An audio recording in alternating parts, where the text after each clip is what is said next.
Hello students, Vinita's Hindi class में आपका स्वागत है। आज हम यहाँ कक्षा 9 की पुस्तक क्षितिज का पाठ साखियाँ एवं शब्द के प्रश्नोत्तर करेंगे। प्रीवियस वीडियो में हम इसकी व्याख्या पढ़ चुके हैं। यहाँ हम पाठ्य पुस्तक में दिए प्रश्नों के साथ साथ परीक्षा उपयोगी अन्य महत्वपूर्ण प्रश्नों का भी अभ्यास करेंगे। तो बढ़ते हैं आगे और पढ़ते हैं। लेट्स स्टडी प्रश्नोत्तर ऑफ साखियां एवं शब्द।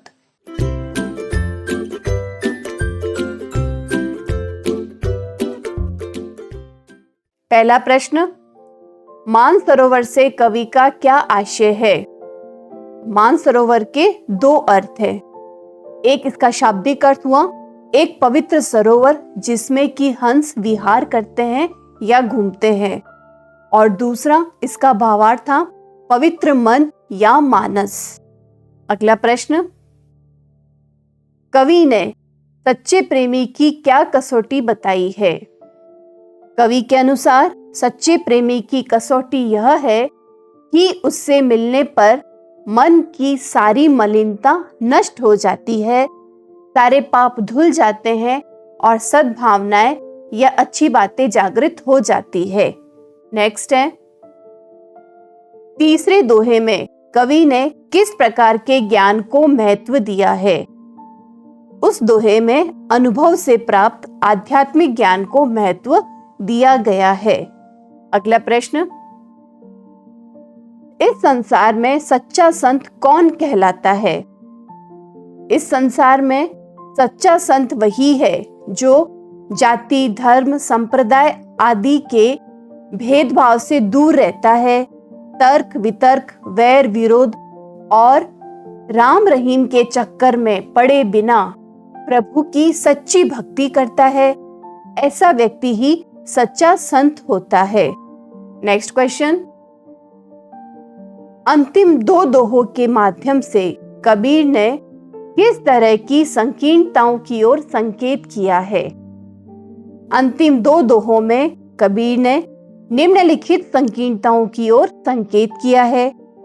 पहली है अपने अपने मत को श्रेष्ठ मानने की संकीर्णता और दूसरे के धर्म की निंदा करने की संकीर्णता, और दूसरी है ऊंचे कुल के अहंकार में जीने की संकीर्णता।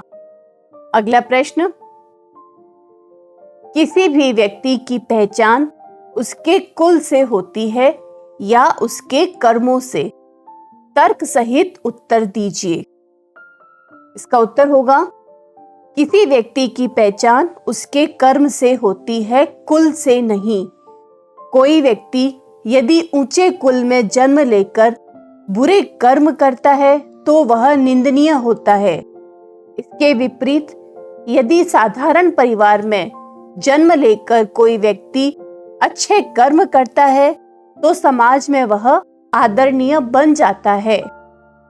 सूर, कबीर, तुलसी और अनेकानेक ऋषि मुनि साधारण से परिवार में जन्मे पर अपने अच्छे कर्मों से आदरणीय बन गए। इसके विपरीत कंस, दुर्योधन, रावण आदि बुरे कर्मों के कारण निंदनीय हो गए। अगला प्रश्न, काव्य सौंदर्य स्पष्ट कीजिए। हस्ती चढ़िए ज्ञान को सहज दुलीचा डारी, स्वान रूप संसार है भैकण दे जख मारी। तो इस दोहे में कबीरदास जी ने ज्ञान को हाथी की उपमा और लोगों की प्रतिक्रिया को स्वान या कुत्ते का भौंकना कहा है।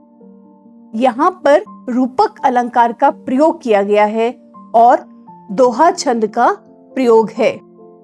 यहाँ पर सद्दू-कड़ी भाषा का प्रयोग किया गया है और शास्त्रीय ज्ञान का विरोध किया गया है तथा सहज ज्ञान को महत्व दिया गया है। अगला प्रश्न, मनुष्य ईश्वर को कहाँ-कहाँ ढूंढता फिरता है? मनुष्य अपने धर्म, संप्रदाय और सोच विचार के अनुसार ईश्वर को मंदिर, मस्जिद, काबा और कैलाश जैसे पूजा स्थलों और धार्मिक स्थानों पर खोजता है। ईश्वर को पाने के लिए कुछ लोग योग साधना करते हैं तो कुछ सांसारिकता से दूर होकर सन्यासी वैरागी बन जाते हैं और इन क्रियाओं के माध्यम से ईश्वर को पाने का प्रयास करते हैं। अगला प्रश्न, कबीर ने ईश्वर प्राप्ति के लिए किन प्रचलित विश्वासों का खंडन किया है? कबीर ने ईश्वर प्राप्ति के लिए प्रचलित विश्वासों का खंडन किया है। उनके अनुसार ईश्वर न मंदिर में है, न मस्जिद में, न काबा में है और न ही कैलाश आदि तीर्थ स्थान में। वह न कर्म कांड करने से मिलता है, न योग साधना से और न वैरागी बनने से। ये सब तो ऊपरी दिखावे हैं, ढोंग है।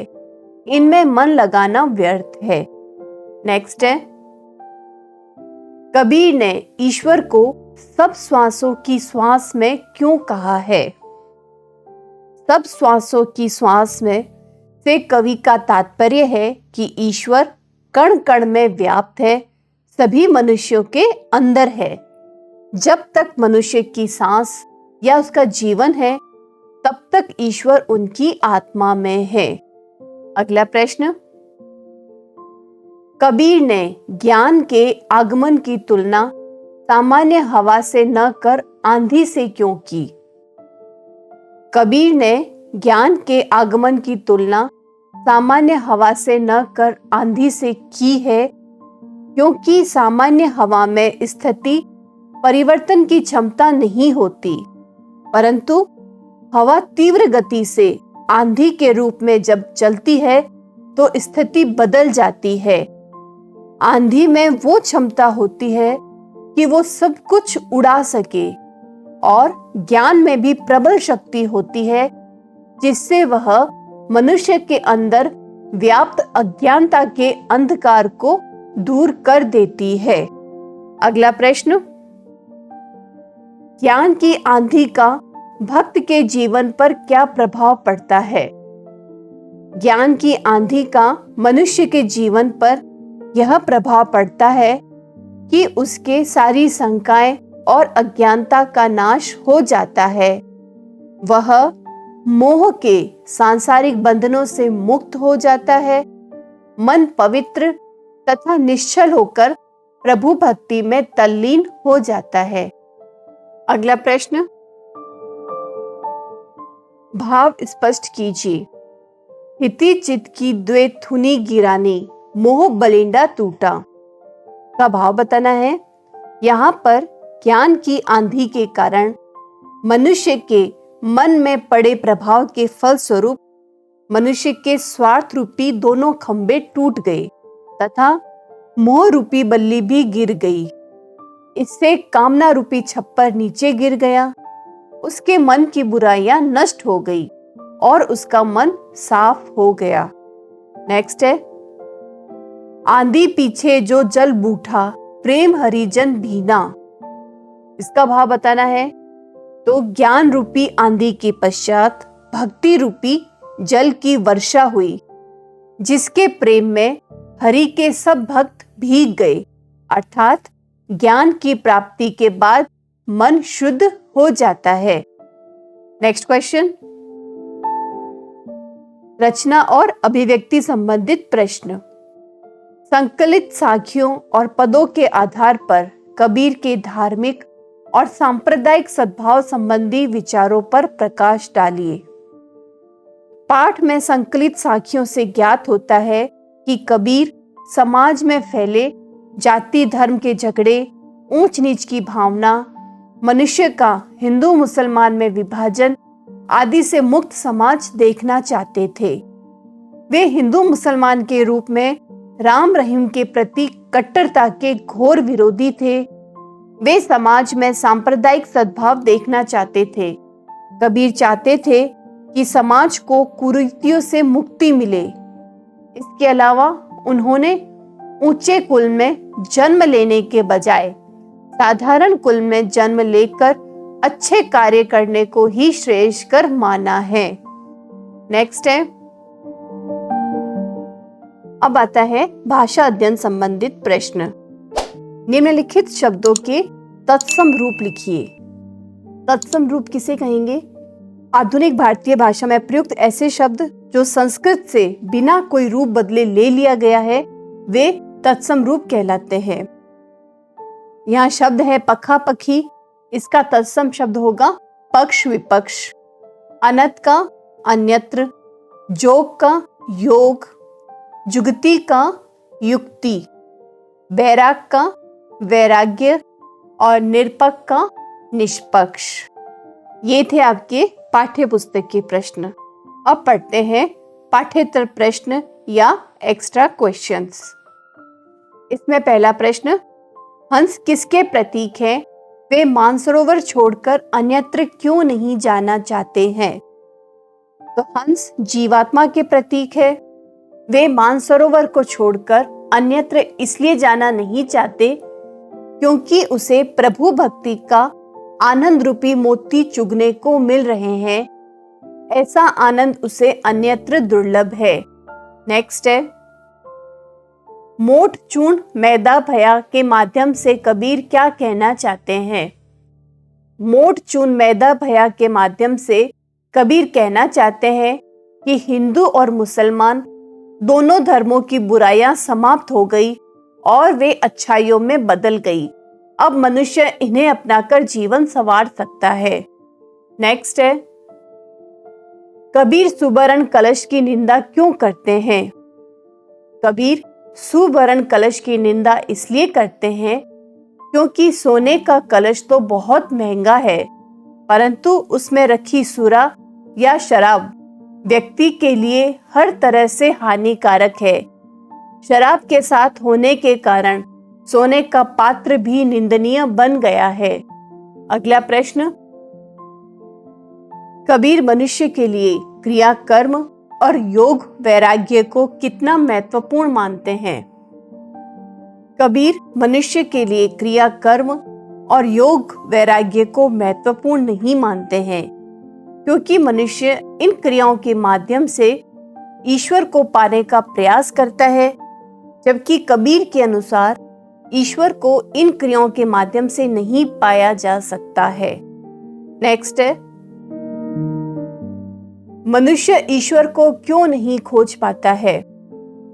मनुष्य ईश्वर को इसलिए नहीं खोज पाता है क्योंकि वह ईश्वर का वास मंदिर मस्जिद जैसे धर्म स्थलों और काबा काशी जैसी पवित्र मानी जाने वाली जगहों पर मानता है। वह इन्हीं स्थानों पर ईश्वर को खोजता फिरता है। वह ईश्वर को अपने भीतर नहीं खोजता है। नेक्स्ट है, कबीर ने संसार को किसके समान कहा है और क्यों? कबीर ने संसार को श्वान रूपी कहा है क्योंकि जिस तरह हाथी को जाता हुआ देखकर कुत्ते अकारण भौंकते हैं, उसी तरह ज्ञान पाने की साधना में लगे लोगों को देखकर सांसारिकता में फंसे लोग तरह तरह की बातें बनाने लगते हैं। वे ज्ञान के साधक को लक्ष्य से भटकाना चाहते हैं। अगला प्रश्न, कबीर ने भान किसे कहा है? उसके प्रकट होने पर भक्त पर क्या प्रभाव पड़ता है? कबीर ने भान सूर्य या ज्ञान को कहा है। ईश्वरीय ज्ञान प्राप्त होने पर मनुष्य के मन का अंधकार दूर हो जाता है। इस अंधकार के दूर होने से मनुष्य के मन से कुविचार हट जाते हैं। वह प्रभु की सच्ची भक्ति करता है और उस आनंद में डूब जाता है। नेक्स्ट है, कबीर ने जीवित किसे कहा है? कबीर ने उस व्यक्ति को जीवित कहा है जो राम और रहीम के चक्कर में नहीं पड़ता। इनके चक्कर में पड़े व्यक्ति राम राम या खुदा खुदा करते रह जाते हैं, पर उनके हाथ कुछ नहीं लगता है। इन दोनों से दूर रहकर प्रभु की सच्ची भक्ति करने वालों को ही कबीर ने जीवित कहा है। नेक्स्ट है, स्पष्ट कीजिए कि कबीर खरी खरी कहने वाले सच्चे समाज सुधारक थे। कबीर ने तत्कालीन समाज में व्याप्त कुरीतियों और बुराइयों को अत्यंत निकट से देखा था उन्होंने महसूस किया कि सांप्रदायिकता, धार्मिक कट्टरता, भक्ति का आडंबर, मूर्ति पूजा, ऊंच नीच की भावना आदि प्रभु भक्ति के मार्ग में बाधक है। उन्होंने ईश्वर की वाणी को जन जन तक पहुंचाते हुए कहा, मोको कहाँ ढूंढे बंदे, मैं तो तेरे पास में। इसके अलावा ऊंचे कुल में जन्म लेकर महान कहलाने वालों के अभिमान पर चोट करते हुए कहा, सुबरण कलश सुरा भरा, साधु निंदा सोए। इससे स्पष्ट होता है कि कबीर खरी खरी कहने वाले सच्चे समाज सुधारक थे। अगला प्रश्न और आखिरी प्रश्न, ज्ञान की आंधी आने से पहले मनुष्य की स्थिति क्या थी? बाद में उसकी दशा में क्या क्या बदलाव आया? पठित शब्द के आधार पर लिखिए। ज्ञान की आंधी आने से पहले मनुष्य का मन मोह माया, अज्ञान, तृष्णा, लोभ, लालच और अन्य दुर्विचारों से भरा हुआ था। वह सांसारिकता में लीन था। इससे वह प्रभु की सच्ची भक्ति न करके भक्ति का आडंबर करता था। ज्ञान की आंधी आने के बाद मनुष्य के मन से अज्ञान का अंधकार और कुविचार दूर हो गए। उसके मन में प्रभु ज्ञान का प्रकाश फैल गया। वह प्रभु की सच्ची भक्ति में डूबकर उसके आनंद में सराबोर हो गया। स्टूडेंट्स, इन प्रश्नों का आप अच्छे से अभ्यास कीजिए और परीक्षा में अधिकतम अंक लेकर आएं। नेक्स्ट वीडियो में हम इसके एमसीक्यू करेंगे। तब तक हमसे जुड़े रहिए। वीडियोस को लाइक करें और शेयर करें और चैनल लेट्स स्टडी को सब्सक्राइब भी करें। Thank you and all the best.